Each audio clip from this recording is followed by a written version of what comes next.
Hello students, I am again back with part 2 of chapter number 14, Major Agencies of the United Nations. Students, I hope you all have seen part 1 of this chapter. If not, do watch it. बेटा part 1 के video में हम लोग यहाँ तक discuss कर चुके हैं. पार्ट 2 हम स्टार्ट करेंगे नेक्स्ट टॉपिक से, यूनेस्को से. यूनेस्को का फुल फॉर्म क्या है? United Nations Educational Scientific and Cultural Organisation. देखो, UN stands for United Nations, E stands for educational, S for science, CO for cultural organisation. आपको full form याद कर लेना है. यूनेस्को का फुल फॉर्म याद कर ही लेना है. UN for United Nations, E for educational, S for scientific, C for cultural, O for organisation. बेटा लंदन में नवंबर में एक कॉन्फ्रेंस होती है 1945 में, जहाँ पर बात की जाती है कि भाई हमें एजुकेशनल साइंटिफिक और कल्चरल ऑर्गेनाइजेशन को भी एस्टेब्लिश करना ही चाहिए और हो ही जाना चाहिए ये तो, क्योंकि वर्ल्ड वॉर 2 के बाद बहुत बड़ी प्रॉब्लम एजुकेशन सेक्टर को लेकर थी. बहुत सारी अंडर डेवलप्ड कंट्री थी जहाँ साइंस को लेकर के हमें बहुत काम करना था. तो ये बात हुई कि भाई यूनेस्को आना ही चाहिए और इस वजह से हमने देखा यूनेस्को आ भी जाता है. ठीक है, और इसकी फुल फॉर्म को मैं 2 बार बोल चुकी हूँ तो आपको याद हो ही चुका होगा. और कब आता है? 4 November 1946. United Nations Educational Scientific and Cultural Organisation कब बन जाता है बेटा? 4 नवंबर 1946 को. अब हम यूनेस्को के ऑब्जेक्टिव्स को देखेंगे और हेडक्वार्टर्स की बात करेंगे. तो जो मेन ऑब्जेक्टिव है यूनेस्को का वो ये है कि पूरी दुनिया में पीस सिक्योरिटी रहे. पीस मतलब शांति, सिक्योरिटी मतलब सुरक्षा बनी रहे. ठीक है, और ये बनी कैसे रहेगी? जब हम कोलैबोरेशन को प्रमोट करेंगे एमंग नेशंस.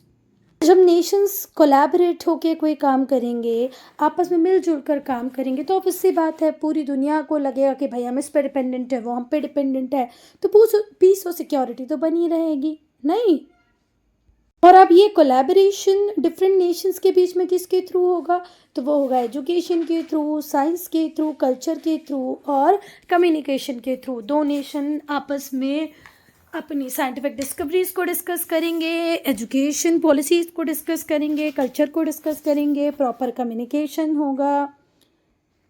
और ये सब करने के पीछे क्या मोटिव था? बस यही कि लोगों के मन में जस्टिस के लिए रिस्पेक्ट हो, रूल ऑफ लॉ की बात हर व्यक्ति करे, ह्यूमन फंडामेंटल जो राइट्स हैं उनके अकॉर्डिंग दुनिया चले, मतलब कोई किसी के फंडामेंटल राइट्स को वॉयलेट ना करे.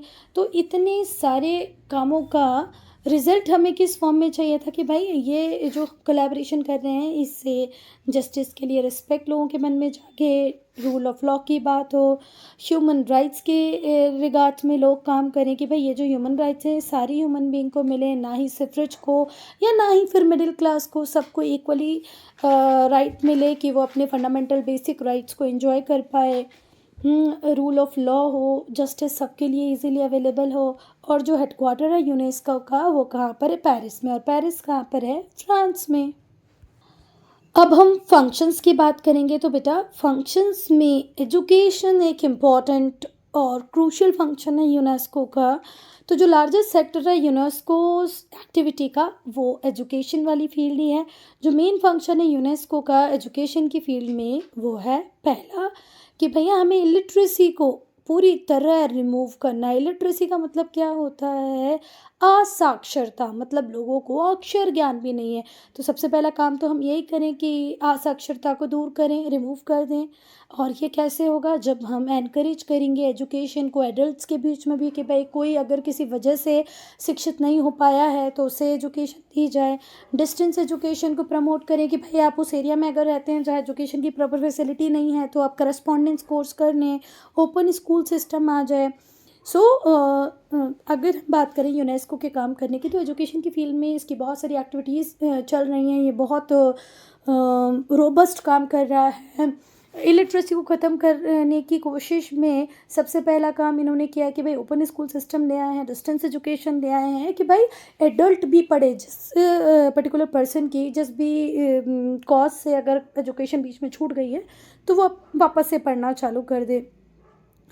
अच्छा, यूनेस्को का जो मेजर फोकस है वो है विमेन एजुकेशन पर, गर्ल्स की एजुकेशन पे। आज भी हम देखते हैं डेवलपिंग कंट्रीज़ जैसे कि इंडिया हो गया, बांग्लादेश हो गया, इवन पाकिस्तान, यहाँ पर हम लोग देखते हैं कि विमेन एजुकेशन पे बहुत ज़्यादा ध्यान नहीं दिया जाता है, गर्ल्स को डेप्रीवेट रखा जाता है एजुकेशन से। तो यूनेस्को का एम है कि भाई औरतों और बच्चों को भी प्रॉपर एजुकेशन मिले।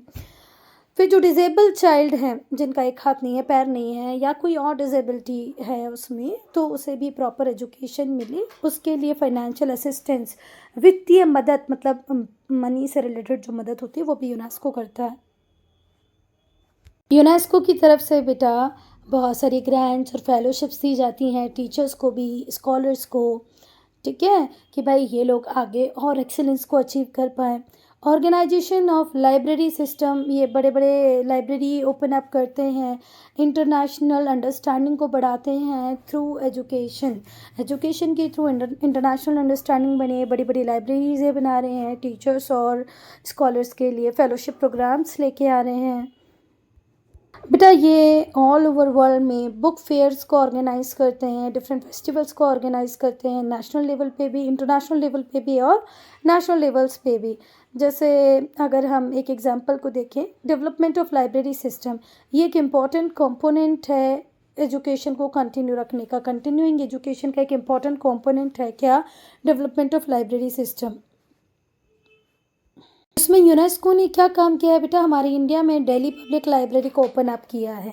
बेटा एजुकेशन सिस्टम को बूस्ट देने के लिए लाइब्रेरी बहुत ज़्यादा रिक्वायर्ड है, और यूनेस्को ने हमारे इंडिया में दिल्ली पब्लिक लाइब्रेरी को एस्टेब्लिश किया, वो भी कब? 1951 में। इसका पूरा फाइनेंशियल असिस्टेंस देने वाले कौन थे? यूनेस्को, ठीक है। Has developed into a big metropolitan public library system, और ये जो दिल्ली पब्लिक लाइब्रेरी है ये एक बेस्ट एग्जांपल बन चुकी है मेट्रोपॉलिटन पब्लिक लाइब्रेरी सिस्टम का। बेटा एक और काम यूनेस्को बहुत अच्छा करता है, वो ये है कि साइंस एजुकेशन को एनकरेज करने के लिए ये प्रोवाइड करता है रीजनल ट्रेनिंग सेंटर्स। बहुत सारे रीजनल ट्रेनिंग सेंटर्स इसने बनाए हैं साइंस की एजुकेशन को एनकरेज करने के लिए। और बेटा यूनेस्को का मानना है कि अगर हमें इंटरनेशनल अंडरस्टैंडिंग को प्रमोट करना है, बढ़ावा देना है, तो एजुकेशन एक बहुत बड़ा इंस्ट्रूमेंट है। जब हर व्यक्ति के पास एजुकेशन होगा तो इंटरनेशनल अंडरस्टैंडिंग बढ़ी जाएगी। Nobody will go for war. हर व्यक्ति दूसरे के कस्टम और ट्रेडिशन को समझेगा, उसके अकॉर्डिंग ही वो काम करेगा। तो एजुकेशन एक ऐसा वेपन है जिसको हम इंटरनेशनल अंडरस्टैंडिंग को ग्रो करने के लिए, प्रमोट करने के लिए यूज़ कर सकते हैं। बेटा अब हम साइंटिफिक एक्टिविटीज़ की बात करेंगे। तो जो साइंटिफिक एक्टिविटीज़ होती हैं यूनेस्को की, वो भी बहुत ज़्यादा वर्सेटाइल हैं, डाइवर्सिफाइड है। यूनेस्को ऑर्गेनाइज करता है सेमिनार्स को, कॉन्फ्रेंसेस को, ठीक है। साइंटिस्ट की बहुत सारी कॉन्फ्रेंसेस को, सेमिनार्स को ऑर्गेनाइज करने का काम करता है यूनेस्को, और ये वो करता है डिफरेंट डिफरेंट कंट्रीज़ में। और फिर जो भी यहाँ पर डिबेट और डिस्कशंस होते हैं, जो भी ब्रेन स्टॉर्मिंग सेशंस होते हैं, उसके इन्फॉर्मेशन सर्कुलेट करता है जर्नल्स के थ्रू, प्रेस के थ्रू, एग्जीबिशंस के थ्रू। बेटा कोरियर एक ऑफिशियल मंथली मैगज़ीन है यूनेस्को की, जिसमें नई नई साइंटिफिक डिस्कवरीज़, लोगों के जो रिसर्च पेपर वगैरह हैं, उसका जो क्रक्स है वो आता है काय में? कोरियर में। तो कोरियर एक ऑफिशियल मंथली मैगज़ीन है यूनेस्को की, जिसका हिंदी और तमिल एडिशन हमारे इंडिया में अवेलेबल होता है। बेटा यूनेस्को बेसिक रिसर्च को भी बहुत ज़्यादा प्रमोट करता है। किस किस फील्ड में? जियोलॉजी की फील्ड में, मैथ्स, फिज़िक्स, ओशनोग्राफी, इन सब फील्ड में ज़्यादा से ज़्यादा रिसर्च हो, ये एम है यूनेस्को का, ठीक है। As a result it finances engineering and technology schemes in number of developing countries. बहुत सारी डेवलपिंग कंट्रीज़ में ये इंजीनियरिंग और टेक्नोलॉजी स्कीम्स को भी क्या कर रहा है? फाइनेंस कर रहा है, ठीक है। मैथ्स में आगे की तरफ रिसर्च हो, फिज़िक्स में रिसर्च हो, ओशनोग्राफी में रिसर्च हो, ये यूनेस्को बहुत ज़्यादा ध्यान से ये काम कर रहा है।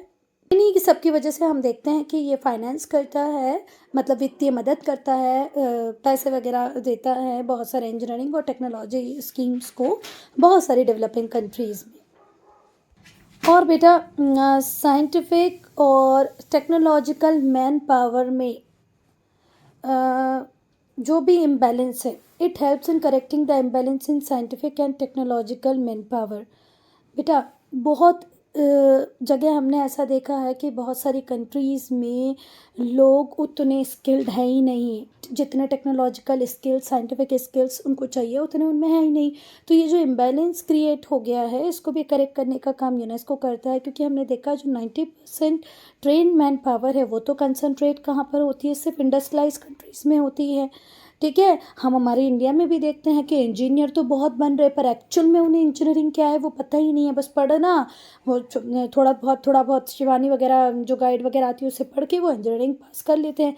पर उनसे सिंपल बोला जाए भाई कि इस फैन को खोल कर इसको आप सही कर दो, है ना, एक सॉफ्टवेयर बना दो, अगर कोई सॉफ्टवेयर ब्रांच से होगा तो चलो ये प्लग वग ठीक कर दो, है ना, कोई इलेक्ट्रिसिटी सप्लाई यहाँ से वहाँ दे दो, उनको कुछ नहीं आएगा। तो ये जो डिफरेंस है साइंटिफिक टेक्नोलॉजिकल मैन पावर में, इस इम्बैलेंस को भी करेक्ट करने की बात करता है यूनेस्को और कोशिश भी करता है कि वो हो। बेटा सिर्फ साइंस साइंस और साइंस नहीं, सोशल साइंसेस की स्टडी को भी ये एनकरेज करता है। ठीक है, जिससे कि लोग सोशल साइंसेस को पढ़ें और कॉम्बैट कर पाए, फाइट कर पाए, किससे, ऑल फॉर्म ऑफ डिस्क्रिमिनेशन, छुआछूत, अनटचेबिलिटी, है ना, तुम ऊंची जात हम नीची जात, ये जो डिस्क्रिमिनेशन चल रहा है इससे कॉम्बैट कर पाएँ, इससे फाइट कर पाएँ, विमेन के स्टेटस को इम्प्रूव कर पाएँ, यूथ को हेल्प कर पाएँ कि वो अपनी प्रॉब्लम्स को प्रॉपरली सॉल्व कर पाए। इसीलिए सोशल साइंस की स्टडीज़ को भी ये प्रमोट करता है।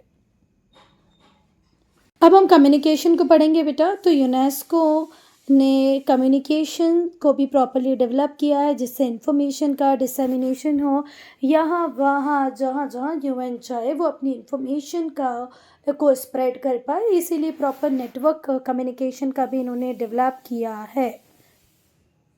इसने अपने रीजनल नेटवर्क्स को डेवलप किया है, जिन इनके पास बहुत सारे ट्रेन टेक्नीशियंस हैं जो हार्डवेयर से भी डील करते हैं, सॉफ्टवेयर से भी डील करते हैं।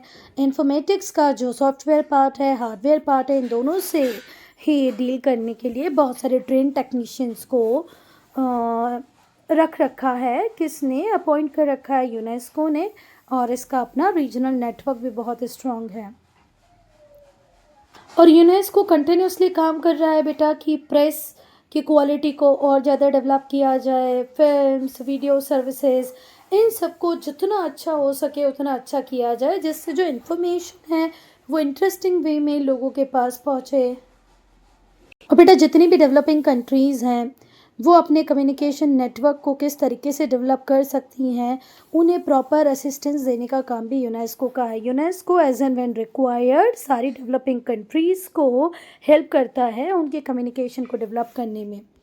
देन ये अपहोल्ड करता है freedom of press and independence of media. Media को पूरी तरह फ्रीडम मिले, वो इंडिपेंडेंटली काम करे, ये भी कोशिश यूनेस्को की होती है। अब हमने एजुकेशन को तो डिस्कस कर लिया, साइंस को भी डिस्कस कर लिया। अब हम कल्चरल हेरिटेज की बात करेंगे। तो कल्चरल हेरिटेज को कैसे प्रिजर्व करता है यूनेस्को, अब वो देखेंगे। तो बेटा ये मॉडर्नाइजेशन को तो एनकरेज करता है, भाई पूरी दुनिया एनकरेज कर रही है मॉडर्नाइजेशन को, क्योंकि मॉडर्नाइजेशन नहीं होगा तो हमारी लाइफ बेटर कैसे होगी। तो ये मॉडर्नाइजेशन को एनकरेज कर रहा है, पर ये भी साथ ही साथ कहता है कि मॉडर्नाइजेशन में आप अपनी कल्चरल आइडेंटिटी, अपनी डाइवर्सिटी को ना खो दें। आप अपनी कल्चरल आइडेंटिटी को बनाए रखते हुए, अपनी डाइवर्सिटी को बनाए रखते हुए मॉडर्नाइज करें अपने आप को। सबसे पहले हम डिस्कस करेंगे वर्ल्ड हेरिटेज लिस्ट को। तो बेटा यूनेस्को प्रोवाइड करता है टेक्निकल एडवाइस भी और टेक्निकल असिस्टेंस भी, बहुत सारे इक्विपमेंट्स भी, बहुत सारा फंड भी, जिससे हम डिफरेंट मॉन्यूमेंट्स को प्रिजर्व करके रख सकें, दूसरे आर्ट वर्क को रिजर्व करके रख सकें। बेटा हमारी कंट्री में या किसी भी कंट्री में हम देखते हैं बहुत सारी ऐसी चीज़ें होती हैं जो बहुत पुरानी हैं, जिनके प्रिजर्वेशन की बहुत ज़्यादा ज़रूरत है, पर कंट्रीज़ के पास उतना फंड्स ही नहीं होता, इतना वो ध्यान ही नहीं दे पाते अपने डेवलपमेंटल प्रोग्राम के कारण कि भाई इन चीज़ों को वो सेव करके रख पाए, उनको प्रिजर्व करके रख पाए। तो यूनेस्को ने एक प्रॉपर लिस्ट बनाई है वर्ल्ड हेरिटेज साइट की, वहाँ पर जो भी रिक्वायरमेंट होती है उसको पूरा करना, टेक्निकल असिस्टेंस देना, टेक्निकल एडवाइस देना, इक्विपमेंट देना, फंड्स, ये सब काम किसका होता है, यूनेस्को का होता है। इन्होंने एक प्रॉपर लिस्ट बनाई वर्ल्ड हेरिटेज साइट की वर्ल्ड हेरिटेज लिस्ट, जिससे आप डिफरेंट मोन्यूमेंट को आइडेंटिफाई कर पाएँ कि भाई कौन कौन से मोन्यूमेंट को प्रोटेक्ट किया गया है अंडर दिस साइट। और इस पर्टिकुलर साइट को जिसे भी यूनेस्को की लिस्ट में शामिल किया गया है, उसको पूरी तरह प्रिजर्व करने की रिस्पॉन्सिबिलिटी कौन लेता है? यूनेस्को। मैन्यूस्क्रिप्ट, बेटा मैन्यूस्क्रिप्ट ओरिजिनल कॉपीज़ होती हैं जो एक टाइम में हाथों से लिखी गई थी, तो इन्हें प्रोटेक्ट करना ऑल ओवर द वर्ल्ड में कि भाई ये जो बुक की इनहेरिटेंस हमारे पास है ना, वो बनी रहे। तो वर्क ऑफ आर्ट और जितनी भी रेयर मैन्यूस्क्रिप्ट हैं, इन सब को भी प्रोटेक्शन देने का काम कौन कर रहा है? यूनेस्को। वर्ल्ड में जितनी भी ओल्ड स्क्रिप्ट्स हैं, ओल्ड मैन्यूस्क्रिप्ट हैं, उन्हें किस तरीके से प्रिजर्व किया जाए, उस पर बहुत बढ़िया तरीके से काम कर रहा है यूनेस्को। अब बेटा नेक्स्ट पॉइंट को हम डिस्कस करेंगे, इंटेंजिबल कल्चरल हेरिटेज। तो बेटा आपकी कल्चरल हेरिटेज तो है, पर वो इंटेंजिबल है, मतलब आप इसको छू नहीं सकते, है ना, कि भाई अब बिल्डिंग है तो उसको प्रिजर्व करके रख दिया, पर कुछ ऐसी चीज़ें होती हैं जो इंटेंजिबल है पर आपकी कल्चरल हेरिटेज तो है ना, जैसे हमारा गरबा, हमारी रामलीला, हमारा योग, तो ये सारी चीज़ों को भी तो प्रिजर्व करना पड़ेगा। तो यूनेस्को ने ICH टैग दिया है, बहुत सारी कल्चरल प्रैक्टिसेस को रिकॉग्नाइज़ किया है, ट्रेडिशंस को रिकॉग्नाइज़ किया है, वो सारे कल्चरल प्रैक्टिसेस ट्रेडिशंस जो जनरेशन टू जनरेशन एक दूसरे को पास ऑन होते आए हैं। इसमें ओरल ट्रेडिशन भी है, बहुत सारे आर्ट्स को जिस तरीके से परफॉर्म किया जाता है, बहुत सारी social practices, ritual, festive events की बात करें तो हमारा दुर्गा पूजा जो है उसे भी ICH मिला हुआ है, ठीक है। फिर हमारे गरबे को मिला हुआ है, हमारे योग को मिला हुआ है। तो festive events, knowledge, skills, nature and universe, जो ट्रेडिशनल क्राफ्ट है आपका, जो कंटेम्प्रेरी रूरल और अर्बन प्रैक्टिसेस हैं, इनको जब यूनेस्को प्रिजर्व करने की बात करता है तो इसी को कहते हैं इंटेंजिबल कल्चरल हेरिटेज। बेटा जो इंटेंजिबल कल्चरल हेरिटेज है, इसका जो टैग ICH जो टैग है, ये हेल्प करता है जिससे कि आप कल्चरल डाइवर्सिटी को प्रिजर्व कर पाएँ, अपने सोशल कोहेशन को और ज़्यादा स्ट्रेंथन कर पाएँ, कम्युनिटीज़ को हेल्प कर पाएँ, जिससे कि वो कल्चरल हिस्ट्री के साथ एक कनेक्शन बना पाए। आर्ट की अगर हम बात करें तो ये एनकरेज करता है आर्टिस्टिक क्रिएशंस को, लिटरेचर में भी और फाइन आर्ट्स में भी, पेंटिंग, स्केचिंग। फिल्म्स की बात करें तो ये अटेंशन उस पर्टिकुलर फील्ड की तरफ डाइवर्ट कराता है जहाँ पर कल्चरल डेवलपमेंट की बात हो, वो कल्चरल डेवलपमेंट किसके थ्रू हो? फिल्म्स की थ्रू हो। ट्रैवल ग्रांट्स, ये बहुत सारे कल्चरल मिशंस को भेजता है डिफरेंट कंट्रीज़ में, जिससे कि कॉन्टैक्ट्स को और ज़्यादा डेवलप किया जाए, पीस, प्रॉस्पेरिटी को इम्प्रूव किया जाए।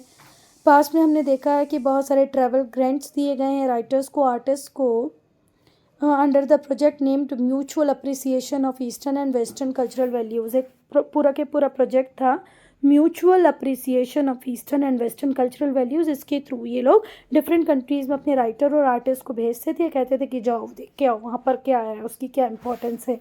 इस स्कीम में हमने देखा इंडिया के जो टैलेंटेड एक्सपोनेंट्स थे क्लासिकल म्यूज़िक के और डांस के, वो यूरोप और अमेरिका तक पहुँचे हैं। बहुत ज़्यादा टैलेंटेड एक्सपोनेंट्स जो थे हमारे इंडिया के क्लासिकल म्यूज़िक के, बहुत सारे डांस फॉर्म के, वो भी यूरोप और अमेरिका पहुँचे हैं। तो बेटा आपको पढ़ना यहीं तक है, तो हम भी कर रहे हैं हमारे वीडियो को यहीं पर end. If you have any doubt, any problem, to write in comment section.